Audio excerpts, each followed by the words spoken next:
Welcome to Building Your Leader Brand. Today on the show, Bob is speaking with Greg Hoffman. Culture doesn't build itself, at least not in a positive way. So if you don't purposely and intentionally build a common culture every single day in an organization or in a team, right? My belief is a negative culture creeps in, because what always fills the space is confusion and different approaches, and it's never aligned. And when it's not aligned, it becomes negative, becomes toxic, and it's a really challenging place to work. Hi there, and welcome to Building Your Leader Brand. My name is Bob Gentle, and every week I get to speak to amazing people who share their secrets to building, marketing, and monetizing their expertise and the mindset you need for your business to grow and thrive. If you're new, before you start doing anything really exciting with your hands, before you put your phone down or in your pocket, take a second and hit the subscribe button and the follow button. And for Bob's bonus points, hit the download episode every time a new one is released button, because it really helps my numbers when you automatically download them. So, leadership is a very complicated topic, and some people just have a knack of making it simple, which is a really important thing to do. And when I meet somebody like today's guest, I think it's so important to share them. A lot of the time, I have a very complicated, pre-prepared introduction for a guest, but I don't have that today because Greg's somebody I know really quite well. I would say he's a friend. And if there's somebody I pay attention to as a leadership thinker, it's Greg Hoffman. Greg, welcome to the show. Thanks, Bob. I'm excited to be here and get a chance to talk about this stuff. So you have a really interesting background, and I have an old habit of trying to introduce guests and making a bit of a mess of it. So for the listener who's meeting you for the first time, who is Greg Hoffman? Where are you from, and what is it you actually do? My goodness, my career path looks a lot more like a jagged line than it does a straight line. I grew up in North Florida and here in the U.S. I went to law school at some point, and even before I went to law school, I spent a little time working for about 5 years in the car business, in the car industry here. And then I went to law school, spent a lot of time as a lawyer, started a trial lawyer, then became a transactional lawyer. And I really started to live and breathe the business side of business. And I worked for companies like General Electric and Whirlpool, got to do their commercial transactions, spent a lot of time with sales and marketing guys, pricing guys. And I really enjoyed that time. And so much so that I ended up going back to school and getting an MBA and an MS in economics. And I love really microeconomics, the market factors and all the dynamics of the market that happen. And so it's exciting to me. And so I decided to go study that. So I don't know what I am now. I guess I'm still a lawyer. I've tried to launder that degree and become something else. But over the course of time, I have kind of risen in organizations and got a chance to be part of the C-suite, got a chance to lead some really, really interesting teams, legal teams, but also other teams, IT, cybersecurity, HR, places that really I don't have a substantive background, but yet I still had to lead these people around a common vision and a common purpose. And that really has impacted my approach as a leader. And it's also helped me discover that my real passion, all those things that I studied, my real passion is helping people and organizations and teams grow. And so that's really who I am and my background. So there are so many places we could go.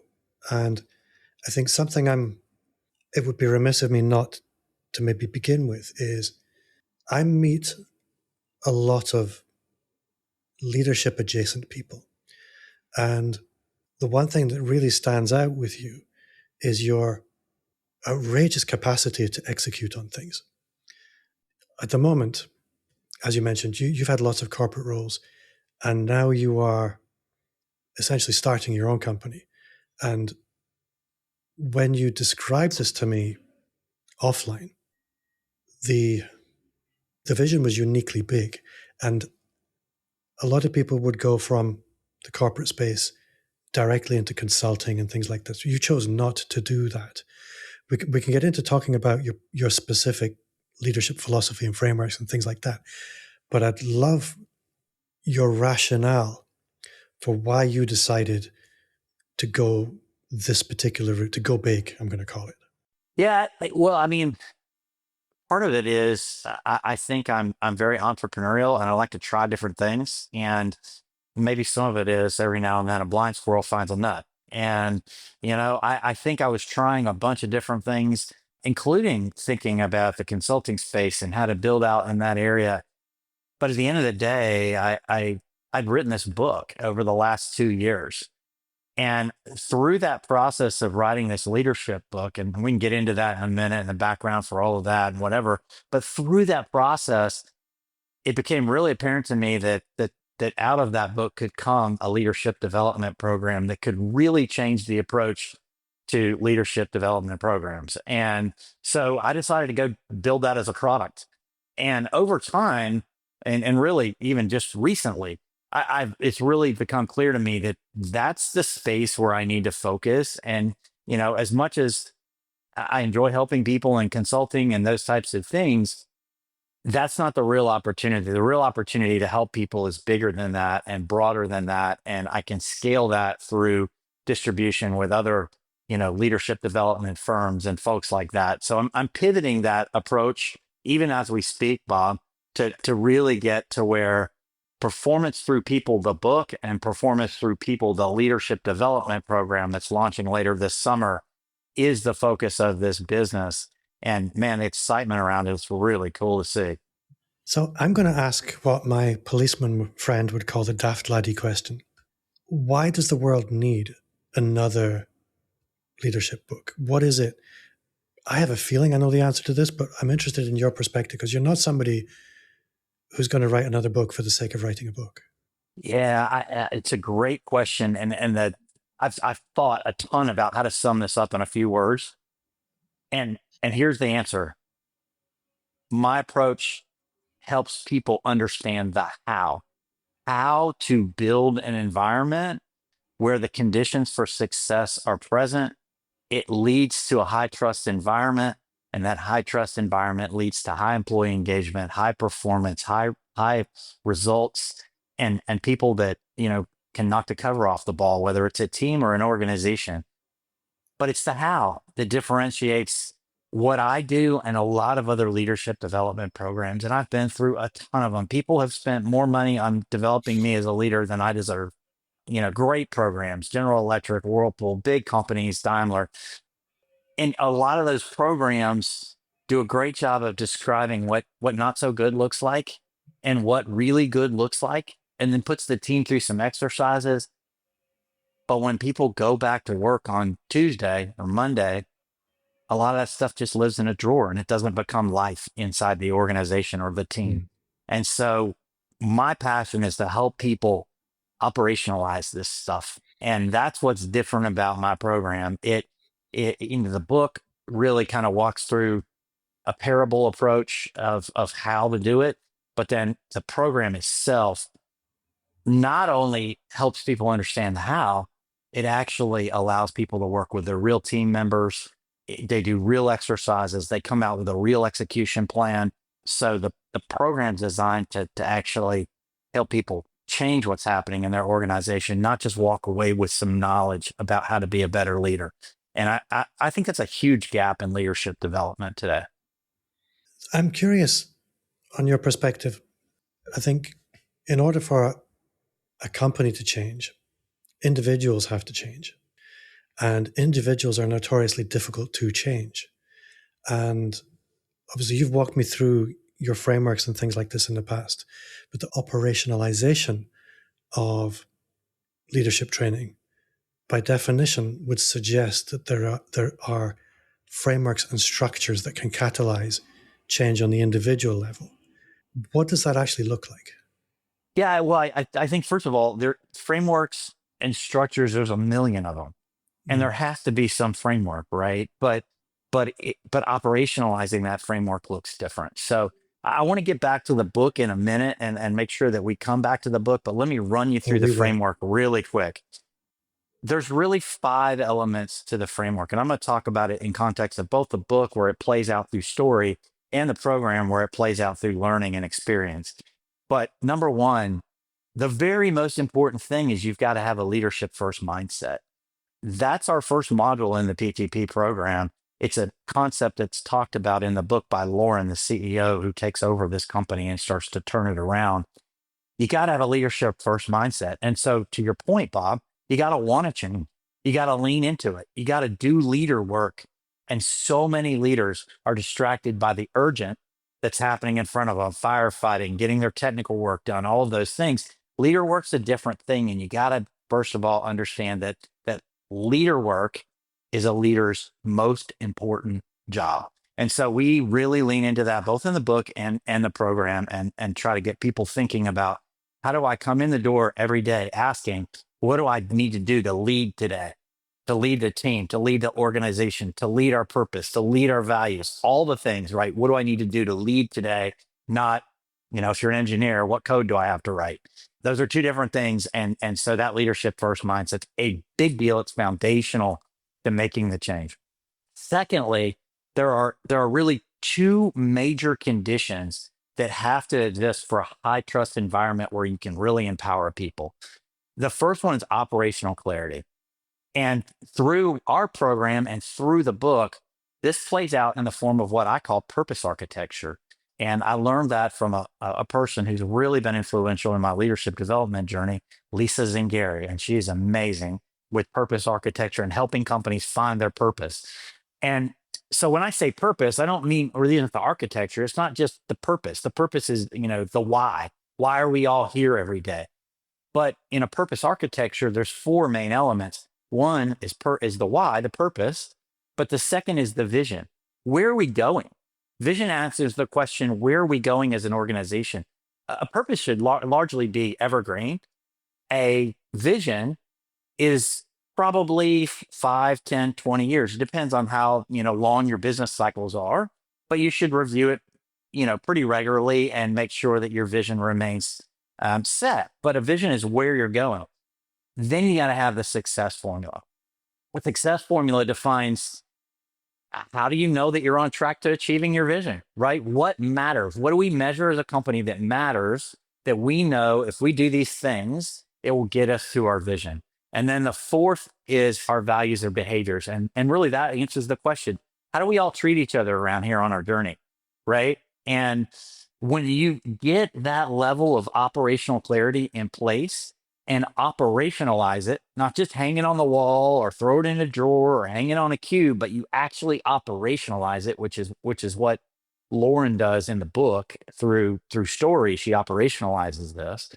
If you operationalize it, it becomes so powerful because people know they can move fast. And I would argue that in the world of AI, my program, my Performance Through People program is really essential, because what it's designed to do is ultimately create a high trust environment where people can move fast. And with AI, you got to move fast, right? It allows you and enables fast movement. So anyway, operational clarity is number 2. Number 3 is capability. Well, of course you got to have capable people, but are people intentional about assessing their teams, assessing their individuals, and doing it across 4 quadrants? 4 quadrants is really important, because where most people focus is subject matter expertise, right? Is Bob a good marketer, right? Is he good at doing marketing work? That's one thing. So subject matter expertise is one thing, and leadership expertise is the other thing. And so you got to both ask, does this person and this team have the subject matter expertise to make us successful, the technical skills we need? And you have to ask, and can they lead themselves? And so a leader should be assessed on both, can they lead themselves and can they lead the team? Whereas an individual should be assessed on those values or behaviors that we've defined, and can they lead themselves within the boundaries and the goals that we've set up for the company on how we all treat each other around the hallways. And so it's a 4-quadrant analysis: individual on one axis, team on the other axis, technical expertise or subject matter expertise on one axis, and leadership on the other axis. And I'm saying axis, but that's not actually right, because it's a 4-quadrant, right? So it's 2 of those, if you will. And so then once you have operational clarity and you have really capable teams and individuals, that in itself builds a high trust environment. Trust isn't something, I mean, I love all these leadership programs of like, here's how you get people to trust each other. No, you build the conditions, the environment in which trust emerges. And that is where it comes from. It comes from that clear alignment around operational clarity and clear capability to live in that world. And those individuals, that trust just emerges from that environment. When you have trust, we get to our fourth element, which is empowerment. And we spend in the program a lot of time on empowerment, because here's the thing: empowerment's a dial, not a lever. And you turn that dial based on how high your trust is, right? If you got low operational clarity or you got low capability, well, it's actually negligent for a leader to entrust those people, because what you're going to do is you're going to create mistakes, you're going to create frustration, chaos, all kinds of things, right? And so you've got to create that environment. And when you get it optimized, then you can fully empower people. And that's when, frankly, when the leader kind of becomes, a wall fixture, right? The leaders turned it over all the control to the team.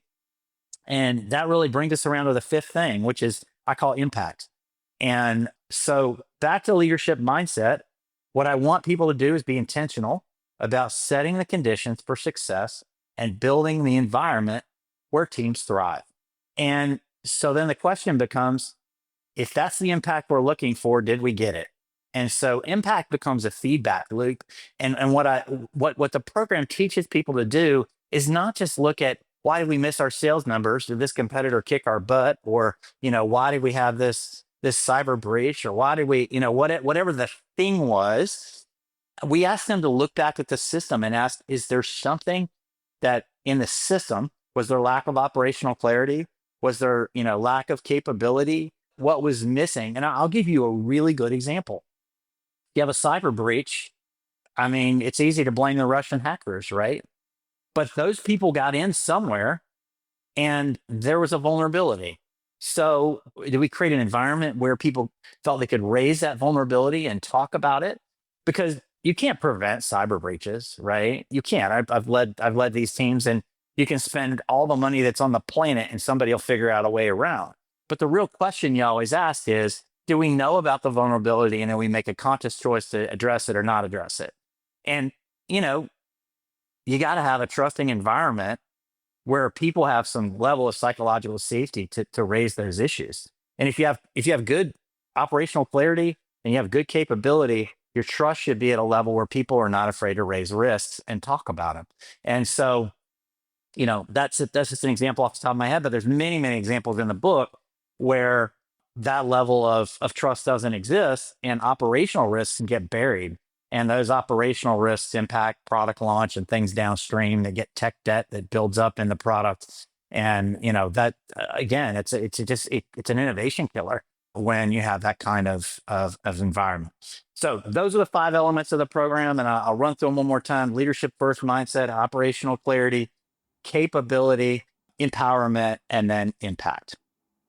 So what I love about that is, so if anybody listening has ever done a psychometric test like the Strengths Finders and all of these, the challenge I always have afterwards is you get the report, you read it. It's very interesting. You're kind of looking in a very complicated mirror, and then you walk away. It's very difficult to retain that report.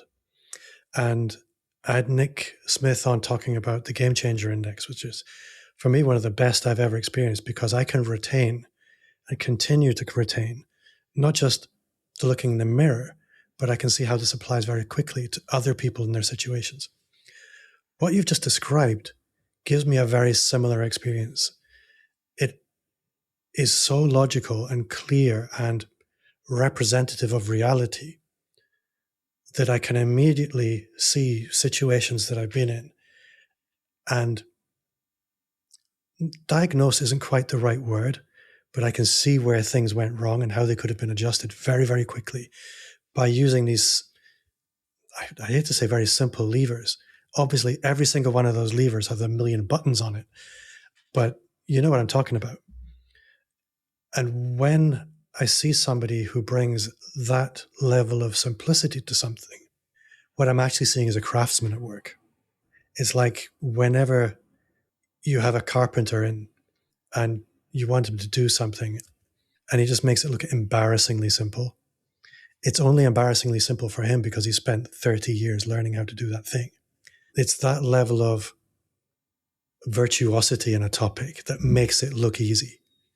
Bob, I don't have much hair up here, and you probably see a few scars from where I bumped my head here, learning all this stuff over 30 years. But it's been a journey, and it hasn't always worked right, and it won't always work right. But I have never found another system that works as well as this approach, and it really, people respond to it. And I've built teams that have been described, legal teams. Whoever says the legal teams, the most customer friendly, customer focused team in the company, I've built that more than once, and it's all comes out of this philosophy of these people feeling like they're empowered to go help the business. And when we built that purpose architecture in those places, we went around and asked our internal stakeholders, key stakeholders, what they wanted to see on it. So it's not really surprising, right? I mean, to your point about being simple, you ask the internal customers how they want you to behave and what they want you to deliver. You document that on a purpose architecture and you operationalize it with capable people and empowerment, and you get it. And it's unbelievable how effective it is. I've been in large legal organizations, in rooms full of senior partners. You tell me if I'm wrong, but and it might be different in the US. And if you're a senior legal firm in the UK listening to this, I'm not talking about you. They can be the most cynical people. They're not the kind of people that you would typically imagine being receptive to leadership training of any kind. Are we talking about the same people? We can be. And Yeah. let me just ask you a question. In my framework, okay, let's assume we have a hypothetical in-house legal department, and we've set our operational clarity, and you have somebody on the team who's lawyer, not lawyer, cynical, doesn't want to live within the bounds of the operational clarity. What do we have? We have a capability problem. Right? Yeah, no, that's measurable. Yeah, I love it. And I think from a lawyer's perspective, it's also very clear. They know where the lines are. They know what's expected. They know what the agreement is. And some of those people, I've had those people on teams, and some of them have opted out. Most have leaned in and said, this is amazing. What an amazing work environment we've created. What an amazing team we've created. But there's people who, for whatever reason, just say, yeah, this isn't for me. And, you can even use your purpose architecture in interviews. I do. I share it with people. This is the environment you're stepping into. And, this is the way the team operates. I think one of the things I'm very aware of at the moment is the cultural layer in an organization. I think the culture of an organization exists between individuals and then collectively. And it's like the connective tissue in an organization. If it's flexible and dynamic and kept supple, the organization can thrive, it can exercise, it can function. If it's not, it's liable to, as is the case with my body a lot of the time, the connective tissue has problems and you get pain, you get an inability to act, and it becomes stifled. Those aren't organizations people want to work in. Where was I going with this? A very sensible place, I hope. Well, let me jump in for a second, just because it spurred something in my mind. First of all, culture doesn't build itself. No. And not, at least not in a positive way. So if you don't purposely and intentionally build a common culture every single day in an organization or in a team, right?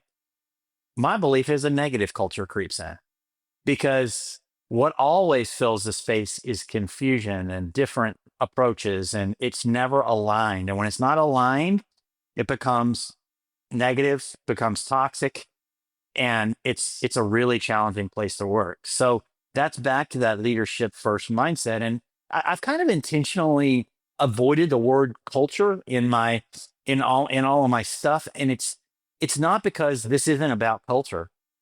It's because it's about Culture is a natural result. A positive culture, or at least Yeah. the culture you intend, is a natural result of this program and what comes out of it, right? But cultures become one of those things where there's 8 million books on it, and everybody's got an opinion. But does anybody tell you how to go actually build this environment? And that's what we're doing here. And I'm not telling you what culture to build. I didn't say what has to be on the purpose architecture.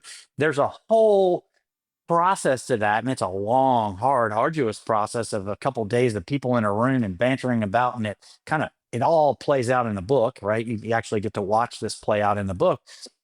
But it's for every team to decide. It's for every company to decide. It's for every organization to decide what their purpose architecture is and what their values are, right? And that's going to result in a culture if they operationalize that well. And what I would say, and I'm going to go back to your question about the guy that doesn't want to accept the leadership development and thinks this is all a bunch of nonsense and wants to go back to doing things the old way. If you build the culture spits that guy out.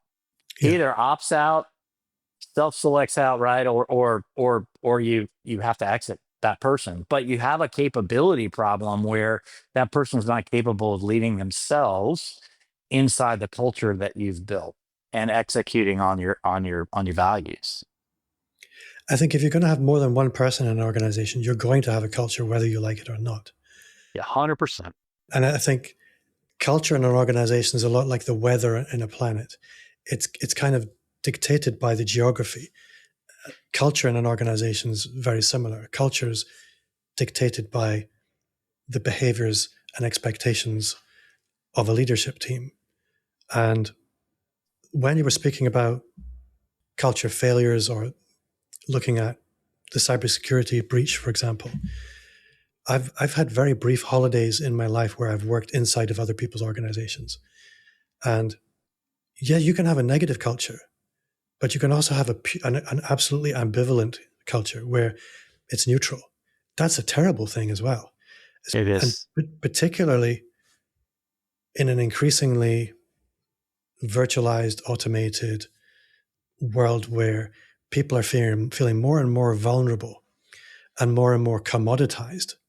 The point of difference in an organization is going to become its people. Competition for the very best people is going to become even stronger.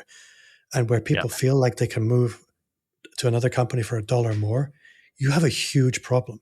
The only thing that's going to make the difference is a place where aligned people feel like they have a sense of belonging. That is a competitive advantage. And as a leader, you should be judged on that. 100%. 100%. And the biggest compliment I think any organization could have is that people are chasing their leaders to come for leadership position, right? Because you've done such a great job leading that organization, and that organization is doing so well as a result of those leaders. And I worked in an organization like that where we were known for exporting leaders, and people came to us. And actually that culture and that CEO gets a book credit actually on my book. But, he built a place where I didn't think it was possible. I'd worked in, big, Fortune companies like General Electric and Whirlpool. And this is a big company, it's a $30 billion financial institution, but the culture was amazing. People cared about each other. We had such clear vision, such clear leadership standards. And as a result, we had great results. People liked working there. Engagement was high. And people were recruited out of there to go lead other similarly situated organizations and, try to bring that philosophy to them. And that was a huge compliment. And we weren't upset about it. We were proud about it as a company. I could imagine it's very easy to look at that kind of situation and think, well, why would we invest in making the best people? Because they'll just leave us. They'll get poached. They'll disappear off. It's a lot like people like me saying, well, you should keep all your best information because if you give it away, people won't come in and hire you for it. It's a byproduct of a high profit margin, I think, is ultimately what you're describing there. Yeah. We should talk about the book. So the performance through people method, framework, program, it all kind of has a home in the book. So who is the book for? Who should read it? What can they expect from it? The book is really for people who either, are coaches, consultants in the leadership space, or they've worked in the corporate space, right? Anybody who's worked in corporate can read the book and I think get something out of it. Because, and I'll tell you, Bob, I started to write this book 2 years ago.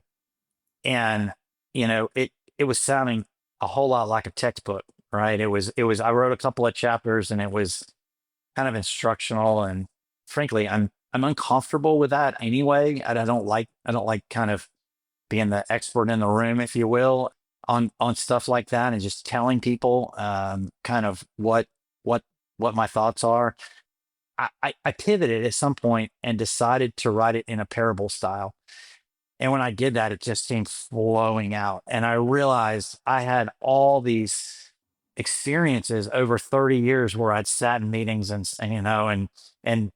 saw dynamics play out. And so I created it in this parable style. And I will also say, one of my favorite leadership books ever was Five Dysfunctions of a Team, not because of the program, but because of the way Lencioni wrote it as a parable. And I enjoyed reading it and listening to it. And so when I did that, it really changed the game for me. And so the book is a fun read. It's an easy read. And I think anybody who's had any level of exposure as a coach, as a leadership development partner, as an employee in a company would love this book. And they're going to see, there's going to be many, many times they're going to go, I sat through that meeting. I know I did. Because it's real. I mean, it tries to bring it to life. I think the nice thing with a well put together allegory is they are universal constants. And sometimes just somebody illustrating a method through a universal constant, they can just suddenly make sense. I'm really looking forward to it. When is it coming out? June 3rd is kind of the launch week or the launch day. And then we're going to make a big push towards the end of that week out on social media and stuff and really get it out there. But it should be available for purchase on Amazon on June 3rd. And then we're going to follow that with a audio book probably a couple months out as well. And so I guess I'd kind of like to look at the business model side of things a little bit, because you haven't done what, like I said at the beginning, what most people would do, which is... Let me talk a little bit more about the book for a second before we go, because I'm afraid I'm going to lose it. And I want to tell a little bit of the story about the book. It's first of all, one of my graduate degrees is from Purdue University, and I have an affinity for Purdue University. So this story originates at Purdue University, and there's a competition there for ag tech. And so they have engineers come out. Purdue's big in engineering, and they're also big in agricultural, located in the Midwest. And so they have this competition, kind of Shark Tank style. Engineers come out and present a product, and they invite, money bag investors and PE guys and venture capital guys and whatever to judge the competition. And so Zach comes from Moonshot Ventures, and he's one of the judges, and they roll out a robot that essentially is a sustainable approach to eliminating weeds in fields. And so the robot cruises around the fields on its own, and it identifies weeds, and it uses a laser to pinpoint and eliminate those weeds. And so this is a student's idea. They've created this very rudimentary prototype, and they present it. They don't only win the competition, but Zach is excited, so he invests in this company. And that company was just, started with a few engineers, so they needed all the components to build it. And they go out and they acquire 3 other companies. LaserTech's the primary one. They do lasers, but then there's a couple other components that get bolted on because you need the technology and the talent to bring this thing to life. It's a huge investment for Zach and his firm. And so you've got 3 companies coming together, and anybody who's been through M&A knows that when you bring 3 cultures together, you get a lot of culture clash, and you get a lot of challenges with alignment and things like that. So the company's really struggling to get this product headed in the right direction. Zach brings in a new CEO named Lauren, who's a turnaround expert kind of later in her career. And she agrees through her relationship with Zach, come in and turn the company around. I won't spoil the book, but what I will tell you is Lauren uses the PTP framework to turn a book around. And you, as the reader, get to go along on the journey of both the company, all the characters that, ultimately are part of the leadership team, and some of them down in middle management, because one of the things I really wanted to convey in the book is the way the company operates. It really impacts the middle management level of folks as well, both personal lives, their decisions to stay at the company, their engagement, all of those things. It's all that cultural stuff that you were talking about, Bob. And so anyway, it all plays out through the story. It's a very interesting story, I think, but others have told me the same. So that it's not just about. I love, my favorite thing about this is when people call me and say, Greg, I read the book, because I have a bunch of beta readers, right? I read the book, and they have questions. Their questions are about the characters and what happened, some backstory, or how did I make this decision to have this character do this? Because what that tells me is they didn't just get absorbed in the framework, if you will. The story actually hit them, and that is my highest compliment, because it was hard, and I've never done anything like this before. And so when people are sucked into the story enough that they want to ask about characters, it's a huge compliment. Yeah. There's so many places I could go there. And I'm having ideas for you, and I'm trying to restrain myself. We mentioned at the beginning, we were looking at licensing rather than going out and selling consulting as would be the most obvious thing. I'm curious to hear what the experience of moving towards that's been what the experience of moving towards that has looked like for you, and what the hurdles have been, and what your vision is, I guess, for the business in the medium term. Yeah. My vision is that Ascension Performance Group, which is my anchor company, becomes a distribution arm for PTP, the book, and PTP, the program. And my hope is that we will certify facilitators, all over the world, any place anybody wants to present this program. We'll certify facilitators. We'll provide all the materials for the course. We will have, we're in production right now with a facilitator manual. There's some games, because the course itself is very experiential. It's almost comical, like, the content that the participant has is not that much, because a lot of it are workbooks and things. They're going to work with their own team members to do, capability assessments and different things. There's games that they play with, we have a card game that we play that kind of plays out how it's a proprietary card game we put cards together that essentially come together to make a product. And so they realize the power of purpose and vision through that game, where they're building the product with the cards, and why it matters, and how much faster they can do it when they have the right vision and the right purpose architecture. It's all experiential. There's posters that go on the wall for folks, and then they work with a virtual coach called Lauren. So Lauren is the CEO of Laser Tech, and she's also now become a virtual coach. And that virtual coach is going to do a number of things. And number one, Lauren's going to help do some assessments for the participants in the class to help them understand kind of where they are on the 5 core competencies of leadership in the program as part of their reflection for the class. Lauren's going to also help them build personal growth plans, where they're going to make commitments after every module as to how they're going to lean in and operationalize this in their organization when they go back to work on Monday. So that's really important, because it's a level of accountability. They can't just put it back in a drawer. And so Lauren will help them build that. Lauren will do follow-ups with them.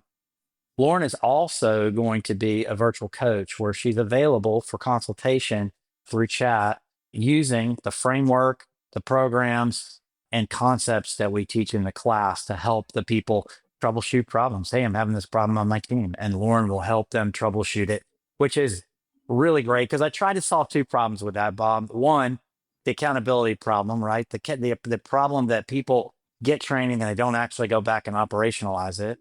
And then 2, coaching has generally been available for people at very high levels in the company. How do you scale it? And in this case, I wanted Lauren to be able to scale that for people to actually, so they had support after the program. And so back to the question, right? Those leadership development firms or companies that decide to license this for their own internal facilitators, they would get certified, they would get access to the materials that they need to teach the class, put on the class, they would get access to Lauren, the virtual coach, to help them facilitate all those other pieces of the program. And then we're also working on some lesser programs because the firms that I've talked to, the main program, the core program, is 2 days. And they're like, look, some of these companies are not going to want to spend 2 days. And I'm like, okay, so I'm going to try to develop some other pieces. It's just hard because really you got to operationalize the whole system in a way that to really make the big impact. But we can take pieces of it and teach operational clarity, for example. It's just very difficult because you can't operationalize it if you got capability problems. So we're trying to figure out how to give them what they want, which are some smaller bites. And so I think we'll have some alternative products there as well, based on the program. But the hope is Ascension Performance Group just becomes a distribution arm. It has had consulting services. We're gonna de-emphasize that and really just start leaning into being the marketing and distribution arm for PTP, the program and the book. And for the listener, I think this is probably quite an important question. For you, what's the hardest part about being internal in an organization to having to do things yourself? I mean, I have a particular emphasis on the visible personal brand, leadership brand, sales and marketing side of things, but that may not be the big event for you. How does that Man, broad Bob, that's piece? a great question. I mean, we're a small business right now, and I can't wait to scale because I would love some help, right? Because launching this thing on your own. I mean, setting up your IT, your accounting system, your like all the things, is a huge challenge for an individual that has spent 30 years in companies where people did that for you. And so it's been a lot. And yes, I have worked with you on personal branding and understanding kind of how to get out there and market myself to generate revenue for the company and through me. But I don't know if that's been the hardest. The hardest has been managing all the logistics of all the back end stuff and Yeah. frankly doing it on a budget that's pretty tight. So scaling this thing, then that's one of the things I could go at my own and go try to deliver this in companies and whatever. And, but that's not what I want. What I really want is to get PTP out there for everybody and to create some scale around it. And I'm excited about doing that. And frankly, if you're a leadership development firm that's listening to this, I think there's two things I want you to know, because I know there are the things on your mind. But number one, you're putting your credibility on the line with your clients every single time you take a program in there. It's a trust issue, right? Do you trust my product, my methodology, my materials, the things that I have? And it's still in development, but let me tell you, it's going to be first class. It's going to be first rate, and we're going to lean in with our initial partners. We're not going to scale too fast in 26. I want a couple of key partners in 26 where we can get out there and do some courses. And if we got to make some pivots or adjustments, we will. But you never met anybody more obsessive about the client relationship and the quality of the product than me. And so that's really important. And the second thing is you're thinking about revenue opportunity, right? And this licensing arrangement allows you to have a good revenue opportunity here, because I'm not going to tell you what to sell the product for. I'm going to give you some suggestions, but from my perspective, what we're here to do as Ascension Performance Group is help you get certified, help you understand how to deliver the content, let you own your client relationship, let you own your client pricing, let you, buy the materials from us to go do the course. And we're here to support you in that. And so it's those two things. I understand it's revenue and trust, and we're really trying to make sure that we address both of those in a way that's positive for the leadership firms that are going to lean into this, or even the companies that want to lean into it. And there are people all over the world in exactly those spaces listening. If somebody's listening wondering, am I a good fit? What is a great fit for you? I think there's two answers to that question, right? I think early on, a great fit for me is someone who is a really good partner that's willing to come together, lean into understanding the program, and really become an advocate for it because they believe in it. And ultimately, I hope everybody does that. But 2 or 3 years from now, you know, I hope this thing is so scalable and so flushed out that we can, it's just a, you want to be a facilitator, we got a process, we facilitate it. You go out and you've got those client relationships, and you go out and you put it in your client's hands because you know it'll make an impact and a difference. But it's obvious, right? Right now, we're trying to get our brand positioning out there, get out there. And so right now, we need those people that are willing to dig into it with us and say, hey, I understand the program. I see your vision. I see what's happening. And, I'm willing to be an early investor, if you will, in this product and get out there with my client because I think it'll make a difference, number one. And number two, I see the potential for my own firm to really lean into PTP and make it a big deal. I mean, you look at other programs, Bob. I mean, and I don't want to pick on any or name any, but you don't have to go far to see other programs that people have leaned into and built an entire business on their program. And I do think PTP is that kind of product for people that are looking for something different, because some of those programs have been out there 20 or 30 years and the market's getting smaller for the people that haven't done them. Yeah, no, I absolutely agree with you. And I think also where we live right now with the way society has been adjusting over the last 10 years, and particularly with AI, there is a space for a much more humane leadership layer. And I think your performance through people speaks directly to that, which for me is very exciting. Very selfishly, I look at my work in the corporate space. A lot of the time it's about transmitting vision, transmitting purpose. But sometimes you get the sense that it doesn't actually exist to transmit. And that gap is a problem in a lot of organizations. And I'm very, very excited for you. I really am I've almost got goosebumps. I'm so excited to see what the future looks like for you.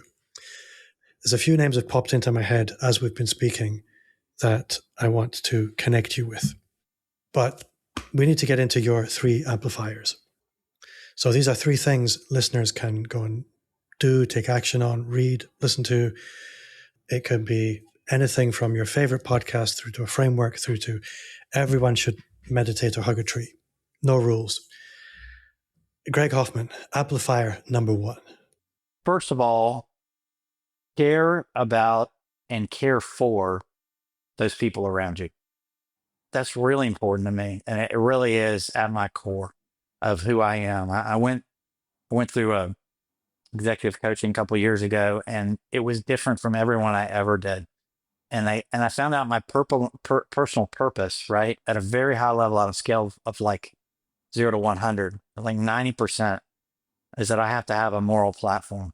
And that moral platform, as you dig deeper in that assessment, is helping people grow, helping companies grow, helping organizations grow. Like, it is such a burning desire inside of me. I don't know, maybe that's not the right advice for everybody else, but for me, if I was giving advice, I would say, look around, see who is in your org or in your sphere of influence that you can invest in, and go help them do something great. Invest in them and help them do something great. So that's number 1. I love that. What's amplifier number 2? Go read Performance Through People when it comes out. Buy it on Amazon, but go read it, because I think it will help you do number 1, right? I think it will. I really do. That's why I wrote it. I wrote it to help people realize that companies, teams, organizations, shoot, man, even families, right, don't have to be in chaos, right? And there's a way to invest in the environment that you're creating for those people to live in. So it's not just invest in the people, it's invest in the environment around them to help them grow. And Performance Through People tells a story of how to do that. You can have your own book. And because I think it is particularly pertinent. Side note, is it available for pre-order yet on Amazon? It's not. I don't think we're going to do a pre-order, Bob. I think we're just going to launch it cold on the 3rd and let it roll. I believe you'll do better with that strategy anyway. Amplifier number 3. I'm trying to figure out how to say this, and I know you can edit this. Go live your why. Go live your why. I've spent many years living other people's whys, and the cool thing is it all had a purpose in the end, right? It all had a purpose in the end, and I've learned, and I couldn't have done any of this without the experiences that I've been through. But I've also given up a lot over time, living in different places, chasing different jobs, doing all of those things. And so, there's a season in your life where you can look back and say, it's time to go do something different and to take a big swing. It might be where you live. It might be publish a book. It might be develop a leadership program. I don't know. What's your why? For me, it was all of those things, right? And I will tell you that I've gotten a taste of that, and I'm excited. I'm excited about where this thing is going, and excited about being able to lean into helping people and doing the things that I love to do in a new way. And while I could say I wish I'd have done it sooner, the truth is I wasn't ready to do it sooner. It was exactly the right timing, but I'm glad I didn't wait till I'm 70 years old to look back and go, I wish I would have done it. So at some point, there's a place to jump off and go live your why. I think regrets are very unproductive. Something I've been paying attention to recently is what causes frustration and what causes enjoyment. And trying to move away from things that cause frustration and towards things that cause enjoyment. And I think what you described there was, if you allow joy to be north on the compass, it will never steer you wrong. Love that. Love that. Wish I'd have used that word. That's a great word. You can have it. But more important than this, your attitude to service with a big S has an unintended consequence. I think you're somebody who is very impact driven. What that leads to is becoming somebody who matters to other people. And for me and for the listener, I want them to probably recognize that opportunity tends to come to those who matter to other people. And some people go out of the way to intentionally matter to other people, and others matter to other people because of their character. And I think you're one of those. And where character and effort combine, you have an irresistible force that tends to attract abundance. And I think this is one of the reasons you excite me so much to watch, because you're one of these people that the world rises up to meet to an extent. But I think everybody needs to understand that that is achievable. It comes down to self-leadership, which is what we're really talking about. You can't lead others until you can lead yourself. There are tools and there are strategies for this. And you don't just teach it, you embody it, which is why it works. Absolutely. I got the goosebumps again. So if people want to get closer to you, if they want to find out more about you, where do you like people to connect with you?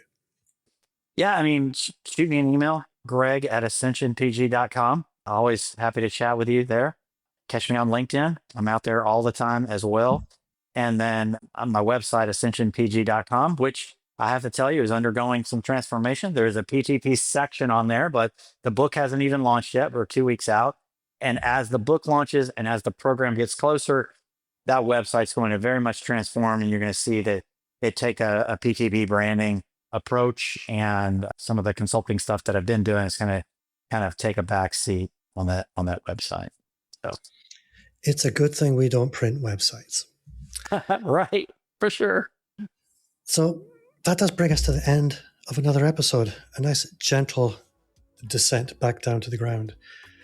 If you're still listening at home, well done. Thank you very much. I really do appreciate you. If you did enjoy this, you will love the Personal Brand Business Roadmap. 50 pages of everything you need to start and scale or fix your expert business. Before you disappear off to listen to another one of my episodes, which I'm sure you're doing next, take a breath and a moment and leave a 5-star review wherever you listen to podcasts. It's 5. Like the toes on your feet. I'm going on holiday next week and I may be wearing flip-flops where I'm going. Who knows? I'll be counting my toes and there are still 5 on each feet. Thank you very much at home for listening. And Greg, you have been awesome. Thank you so much for your time. Thanks for having me, Bob.